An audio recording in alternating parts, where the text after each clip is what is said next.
And it's not that the fact that this restaurant owner is trying to gouge his customers. He's broken the numbers down. We'll cover that as well. It's because the inflation's hitting him from all different angles.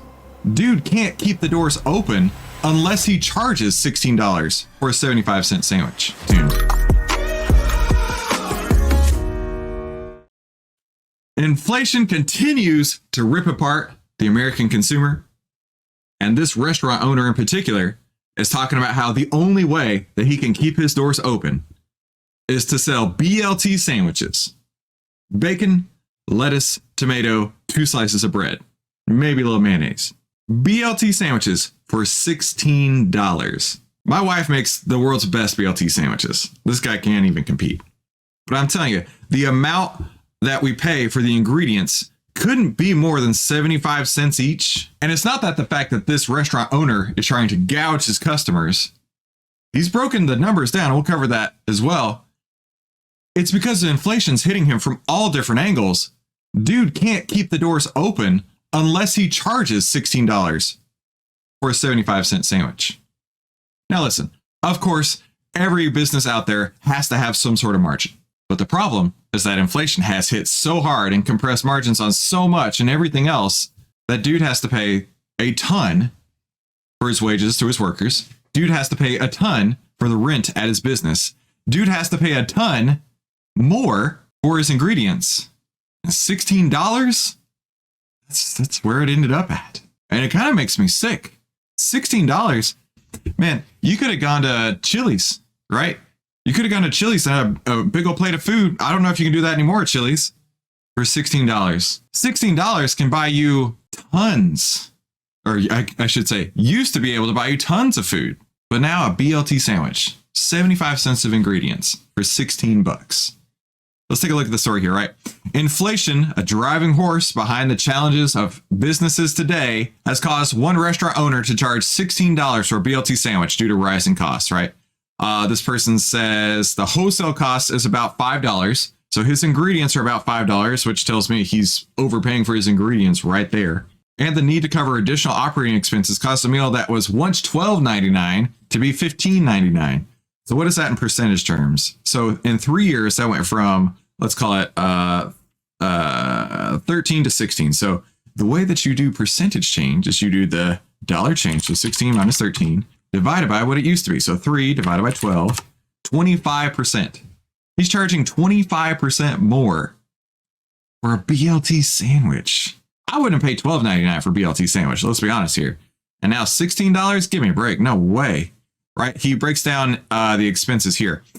He spends $20,000 a month renting his space. $20,000 a month. $20,000 a month just to operate in this building, right? How many sandwiches do you have to sell for $20,000 a month? He has to sell 1,250 sandwiches, and you divide that by 30. So he's got to sell 41 BLTs a day. 41 BLTs a day just to cover the rent, right? And then his utilities are $6,000. His labor was $60,000, which means he's got $86,000 of costs before he opens the door for the month. $86,000. He says he has to sell 93,000 sandwiches just to get to break even before he can make any money. 93,000 sandwiches. Golly. Right? He told he's dealing with a different economy than when he first signed up for the lease at this location. We signed our lease pre-COVID with fixed increases every year. He has a personal guarantee, so his rent's not going down. It's going to go up every year forever. The commercial real estate industry continues to grapple with the rise in interest rates and the impact of remote work. My revenue per operations dropped by about $350,000 per store, and his rent has gone up. Labor's up, insurance is up, rent is up. All right, let's break this down. So he's talking about how with corporate real estate now having so many people working from home, people aren't going out to lunch. That used to be a big boon for all these restaurants, was people going out to lunch during their workday, right? Going with their colleagues, maybe meeting some friends for lunch, whatever. I've not been a go out to lunch kind of guy. I'm more of a go to the gym kind of guy for lunch, but tons of people do this every single day. That's just part of their daily routine. And so he's saying that his revenue has dropped $350,000. His rent has gone up. His labor costs have gone up. His insurance has gone up. Oh, don't get me started on insurance. And his rent has gone up as well. It's incredible that my costs have gone up over the last 3 years, but they want to say how Bidenomics has fixed America. Because of the incredible, brilliant people in the White House right now, we have fixed America. We have solved all the problems out there. But yet, businesses like this who managed to survive COVID, which took out so many restaurants, took out so many businesses, now are on the other side of COVID saying, I don't know how I'm going to survive this. People aren't eating out. People can't afford to pay what I'm having to charge just to cover my bills. It's looking dire out there. But Bidenomics is awesome, is what they say. Bidenomics is fixing everything, right? So let's take a look at another sandwich restaurant, McDonald's. Let's see. Well, they haven't been struggling too hard. In fact, we got an AI trading signal buy signal on November 6th. And it's done incredibly well since. You can see that right there. And in fact, it shows a signal return of 89.15%. And listen, we are actually running a special on the AI trading signals. And this is only going to be for a limited time. It's a $79 lifetime deal. And I would highly encourage you to check that out by clicking the link down below. Start trading with the world's best AI stock trading assistant by clicking the link down below and get an incredible lifetime deal. So let's take a look at what the internet is having to say about Bidenomics inflation, causing restaurant owners to charge $16 for a sandwich. He calls the jump in prices incredible. This person says, he just went to get some mayo. It was $6.99. Are you kidding? They can shove their mayo. And this person points out, it's no longer a 32-ounce jar, it's a 30-ounce jar.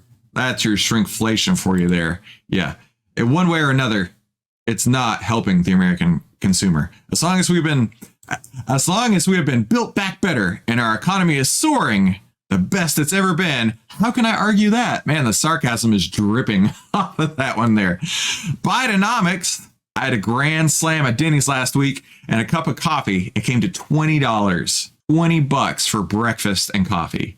3 years ago, it was half of that. Oh, I believe it. I believe it. I mean, I've told the story several times where I went to the store, I got milk and cereal. It was 2 jugs of Fairlife milk and a bag of Fruit Loops. $17. It's unbelievable these days, right? A simple hamburger on a bun, nothing else, $7 at a Jack in the Box drive-thru. You can't show me. I don't think you could actually go on the internet and show me anybody who's saying, yeah, things are way better than before COVID. The problem here is that so much has happened so fast that is still recent memory. This is still recent memory for so many people out there. They can actually see how much things have changed. They can remember, oh, this used to cost half of this price. Why does it cost so much these days? My parents, they told me they went to McDonald's the other day to get, my parents are in their 70s, to get the adult Happy Meal. They were excited to try that out. And they told me it was $12.99. $12.99. And I looked at them and I'm like, did you say $12.99? That should be $2.99. How can they charge $12.99? Things are absolutely crazy these days. And I'll tell you what, Bidenomics, as much as they want to tout the fact that it's working, is not. So let me know in the comments down below, what do you think? Are you actually interested, or are you actually seeing benefits of Bidenomics? Or are you just like everybody else out there? This is not realistic. Click one of these 2 videos. YouTube thinks that you're going to love one of these. At least the algorithm is recommending these to you. And I know that you're going to love it. Thank you so much for tuning into today's Outlier Life. I will see you right back here tomorrow on the next episode. Talk soon.